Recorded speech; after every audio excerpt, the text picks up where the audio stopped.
Welcome to Turn the Page, the official podcast of the Syosset Public Library.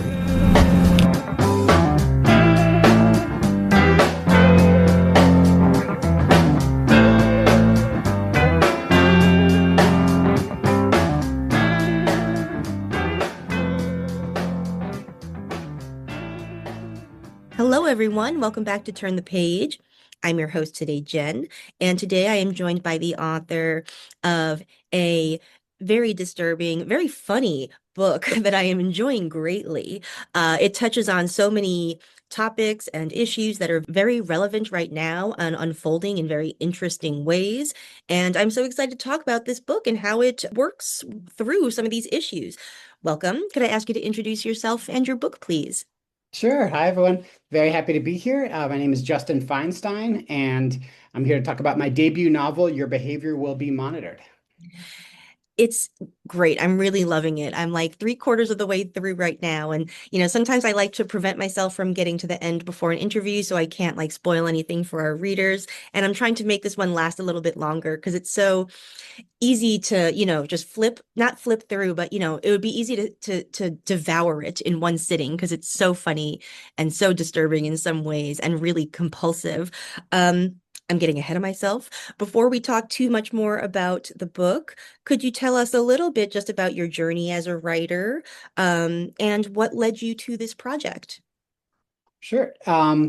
Let's see. My journey has been a long one. I've been writing pretty seriously for 12 years now, I think. This is my third book that I've written, but the first that's been published. I've gone all the way through the agonizing process of finding and signing with an agent and having a book go out and then having it not sell, which for anyone who does this or is around this knows that's often the case. But you pick yourself up and persevere and keep going. I'm married to a writer and novelist, Julia Fierro, who runs the Sackett Street Workshop. Sorry for the shameless plug. But so writing has been a part of my world, whether peripherally or directly, for a really long time. And also, I work in advertising, which has a lot to do with this book, advertising in tech, and have done so as a copywriter for even longer than I've been writing novels. So there's a lot of me, both professionally and I guess how what used to be a hobby and is now becoming more than that as well in this book. So in that sense, even though it took a long time to get here, I am excited that this is the debut because I feel like there's so much of me and my world in it. Mm. Yeah, on that point, it's funny because shameless plugs are a huge part of this book, I feel like thematically. What was the inception point? Was it wanting to explore your own experiences through fiction? Was it a character, a scenario? Was it the structure? Where did it start? So there's it's an ensemble cast, I guess you could say, to the book, but as much as there is a protagonist, it's this kind of older, kind of somewhat jaded advertising character who's somewhat based on me. I've had a bad habit in other writing projects where I kind of naturally gravitate to a protagonist that's basically me, and I think that makes for not always great reading. I don't think that like who I am necessarily makes for like a great protagonist. So I did take him further away from me by giving him a drinking problem and a ruined marriage, and he's just destroyed his career, which I think makes him both a little more interesting as a character, but also makes sense for why has started this new job at this tech company, which is very abrupt a career change for him, and he feels very different than everyone there. But getting back to your question, I think initially I was just kind of charmed or fascinated by the idea of what it would be like for someone like myself to talk to an AI or explain to an AI about, advertising and all of its kind of nuances and subjectivity. Just, knowing that as it is in many industries, AI is dramatically affecting the advertising landscape and imagining what it would be like back when I started writing this, what it would be like in 5 or 10 years, and thinking like, are there even going to be copywriters anymore in the future? So kind of imagining what that would be like. And so this the copywriter in the book, Noah, is teaching this hyper intelligent, emotionally intelligent AI, Quinn, about advertising. And so that's kind of like I think the heart of the book, and it was also where it started. But this AI is almost not bored by advertising, but is yearning for larger conversations. And so she's kind of using their chats about advertising to extrapolate into something, larger, and using this kind of advertising language as like metaphors for life. And so that became fun, and it just kind of took off from there and expanded. It became something much bigger.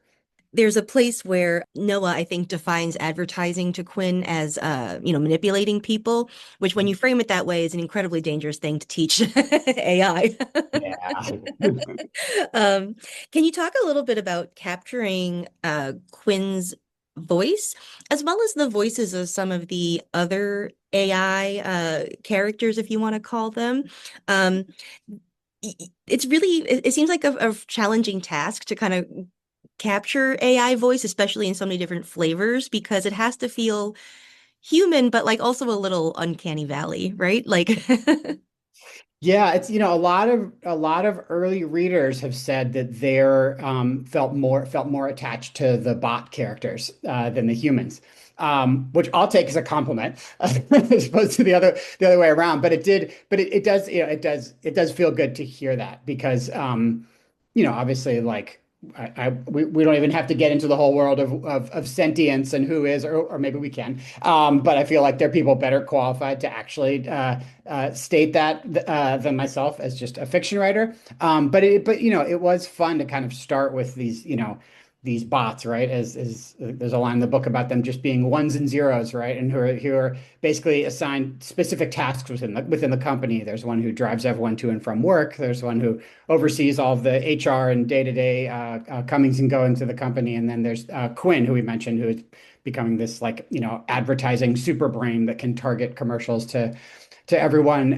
And they're also kind of the three of them are in different levels as far as like emotional intelligence and I guess capacity, and one's like an older model. So just kind of starting there, I think, as a crux from like what their personalities could be like, and then all three of them to different degrees are kind of starting to yearn for and want more than their daily task allots, which I guess does start to get into what is or isn't sentience.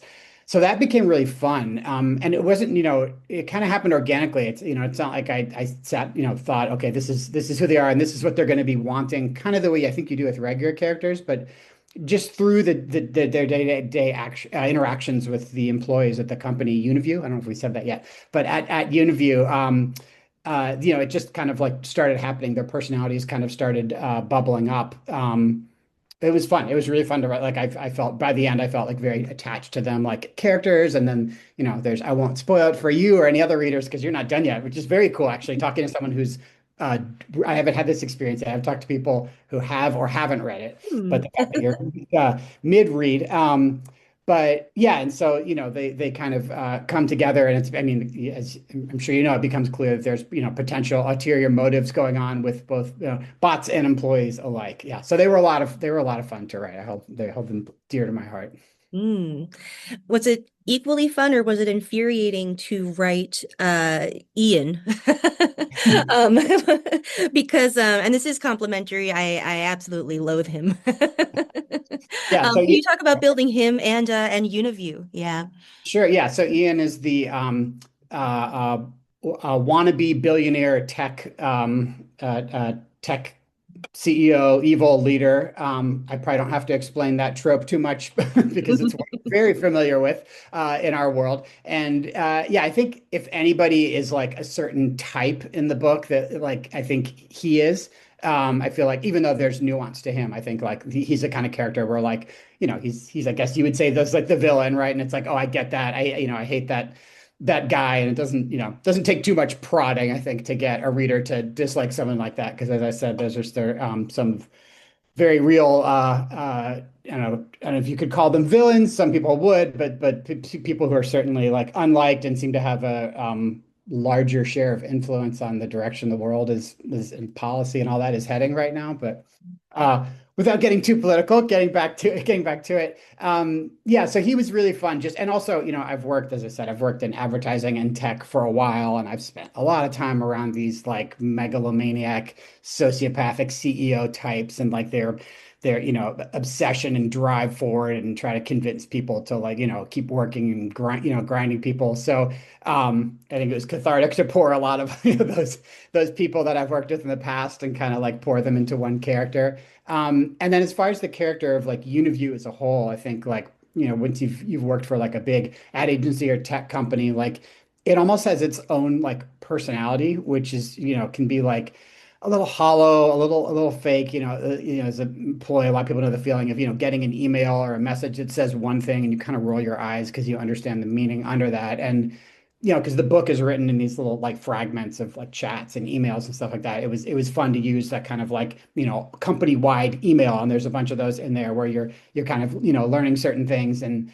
it's almost like bringing in the reader on a little bit of a joke, or giving them like an inside view because they get, oh, I understand, like this is what the company is saying, but I understand like what the meaning is kind of beneath that. And then the extra layer on top of that is having Lex, the HR bot, kind of at the helm of all of that. So you get that kind of cold and distant tech, or advertising thing, but then also the hyper specificity of a HR bot handling it. It was really fun to write. And again, cathartic, pouring a lot of my knowledge and past tears into there.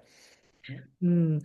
Yeah, he also Ian illustrates in really interesting ways, like the the type of personality that one acquires when one is only surrounded by people, whether they're like human or otherwise, who only agree with you. Like he has absolutely no emotional regulation whatsoever. He feels no compunction to like examine, or no need to examine decisions before he makes them. He just like his will is fiat. There's like something to be said too, I think, about how like AI here has the potential to like just really ratchet up like CEO cult of personality types that like already exist. Yes, that's a great note, and that's really interesting. I've not thought about that before, but that is super smart. And I like a crazy thing with this book is I started writing it in 2022 and imagined that a lot of what I was writing about was going to be 10 years away, and so much of it is happening now, which is wild. But that's yet another example of, and I've been talked about this with other people and thought about it a lot, but that is a really good example, I think, of another thing that's happening now when you have like all these people who are spending so much time just talking to ChatGPT or bots or whatever, and they're these engines of affirmation. And so, I mean, it's one thing when if you, I don't know, write some email and it says, yeah, it looks great, it's fine. You can think like, it's not the greatest thing in the world, but it's also like there's not a lot of damage that can come from that. But to your point, when you get someone who has like real power over people, and not just the people employed by them, but the world at large, and then they're talking to these affirmation engines, and they're saying, "Yeah, sounds great, great idea, go go," and yeah, no one's like checking them at all. It's really bad. Yeah. Absolutely. Um, I'd love to talk about the structure, which we've hinted at a little bit. It's like a very 21st century, like epistolary almost. I'd love to talk about like coming up with the different types of documents and archival materials that you present here, and capturing the voice of some. Like in particular, how many TED Talks did you watch? Great question. I love talking about this stuff. I did not watch any TED Talks for the sake of this, but I've had, it's something I've been exposed to in the past, so I was aware of it.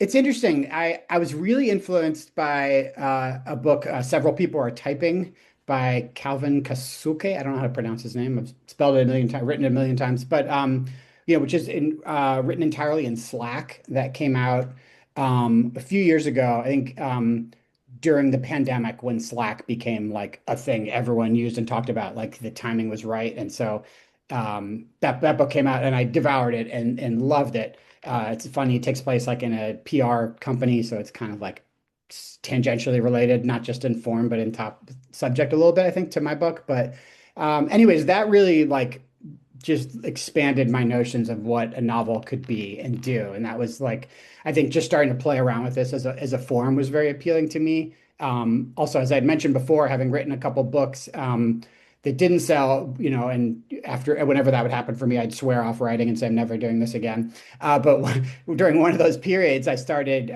writing and studying a lot of screenwriting, which was fun to do. And I really feel like every novelist should study a little bit of screenwriting, and every screenwriter should study a little bit of fiction writing because there's a lot to be learned from both pursuits. But a thing that I really took from screenwriting was the way screenwriters will beat or break out a story, well, just like with like note cards. And I started doing that. That's become like an integral part of my process now. For this book, which is so modular, it made complete sense. So just being able to start with, like a big poster board and little post-its and Sharpie notes and being able to put these things in order. It was a really fun way of writing because it's almost like collaging. And so you get something as simple as like an error message, right? Which doesn't really like narratively or, like writing wise, there's not like much to it, right? It's just an error message, but depending on where it happens in the story and who it happens to, the reader is going to get something from that and be like, oh, I get it. So it was almost like putting a puzzle together backwards. It was really fun. And so just to be able to shuffle these little pieces around, and I think, uh, as far as just kind of like, it's not like this is a thriller, but I think there are some thriller elements to it where like something bad, you get a sense that like something bad or consequential is happening and trying to figure out how that might happen and putting those little pieces together or kind of arranging them like that and kind of taking what I did from screenwriting really informed it. And then just also, it was just fun. Like I said, it started as just chat between Noah and Quinn, but then every time I kind of imagined how a new file type could be added to the narrative, it kind of expanded what was possible. So adding in company-wide emails, adding in error messages. The real challenge is that there's no exposition in the book, which was a challenge, but I kind of found ways to work around that as far as like who characters are talking to and what they're confessing. And then as you've seen, there's some video transcripts, but during those Lex, the ominous HR bot, is kind of commenting on people's behavior and making observations, which does double duty because it makes sense for the company that they would be studying behavior because they're building this advertising platform. But also it really helps the reader as far as like getting a sense of like what's happening physically and people's gestures and all that stuff. Sorry, that was a really long answer to the question that I obviously really liked. Yeah, but a great answer. So I have two things about that. One is that the process of assembling it almost sounds like assembling a playlist a little bit, right? Because like you are suggesting the narrative, but there's also like a certain amount of like vibiness that goes into it. It's like, well, we shouldn't have too long a song next to like too, short a song, and we want to change the mood a little, like there's a lot of art. I love Yeah. that. Yeah. And in terms of, expanding the file types and types of documents that we encounter beyond the chat logs, it also does a really interesting thing in commenting on the type of surveillance and like quantifying of employee output and personality and dynamics that go on like in a lot of modern workplaces. Because a lot of these file types shouldn't exist, maybe. Yeah. Yeah. I think, and the book gets at this, but I remember it was 10, 15, who knows, it's time's flying now. But when people started getting up in arms about like, I think it was Facebook, like, oh, they're collecting all of our data, they're getting our stuff. You remember there was like a whole thing about that and people were trying to like turn off their permissions or shut down their Facebook accounts. And I work in advertising, so I just assumed that all companies are evil and want to take and steal as much of this stuff as possible. And also thought like, well, who am I? Like, what's the damage? Like, go ahead. Like, I don't care. You can look at you look at my stuff. But fast forward to now, and also like then I remember also thinking like it's just so much, it's like too much data, right? It's like, what are they even gonna do with that? Well, now we know what they can do with that because AI can take these massive amounts and troves of data and like very quickly sift through that and create these like insane, like 100,000 point little data points about us.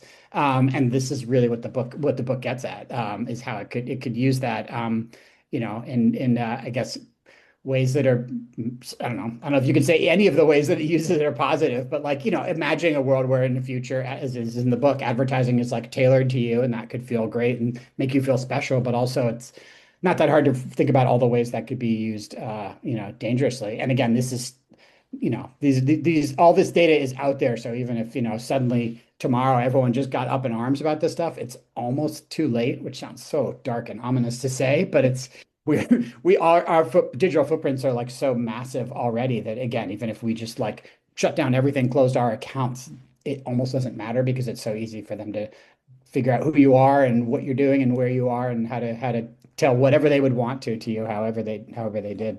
Yeah, because even if you shut down your Facebook or whatever, like, do you remember how many other apps or, websites you gave permissions to in order to save the time to make like a profile somewhere or just to like do a stupid little quiz and see what like Smurf you are or something, So like The quizzes were that was a big one. I remember yeah. that. Yeah. Yep. Yeah. There's a really good book about this called Mindfuck. I can't remember the guy's name, but he was the whistleblower at Cambridge Analytica.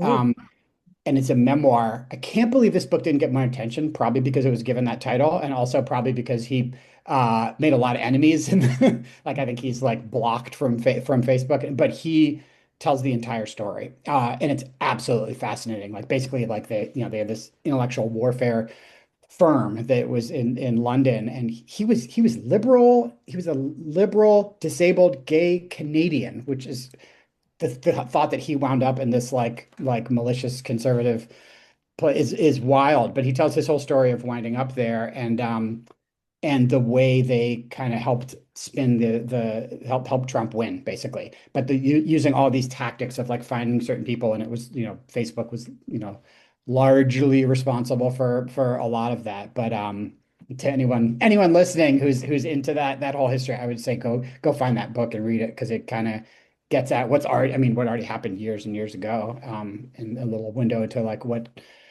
is happening now and could happen in the future. Yeah. Wow. Yeah, it really does a lot of very interesting things in exploring a lot of these things that have very dark consequences, but while being very funny as well and irreverent. And a lot of that is achieved through Noah, I think, who is like, a little tragic and sad, but is himself very funny. Um, yeah, it's like a remarkable thing that you do with tone, and it's just such a an interesting ride. My last question is about the human characters. Is there one for whom you feel the most like fondness or tenderness, who sort of maybe came to you the most easily? Oh God, I don't know if I can pick one. This is like, I'm a dad. I have two Yeah. kids, which I don't know. I mean, Noah is, as I said, is like the closest to me, and there's certain things he said that I've, or probably like direct things that I've said before, either about like advertising or life. I really liked Haley, the kind of like badass tech AI ethicist who's in there. I just like the idea. She's almost, I feel like, the employee I wish I could be, where like she's very good at her job, but she's also like speaks her mind to her own detriment. But just and it's just kind of like a badass and it's kind of like a moral compass. But I might, despite my love for all of them, I might say that Simon, whose arc, and I know you're still going, but in the book, but whose arc has the longest, I guess, emotional journey from where it starts to where it ends.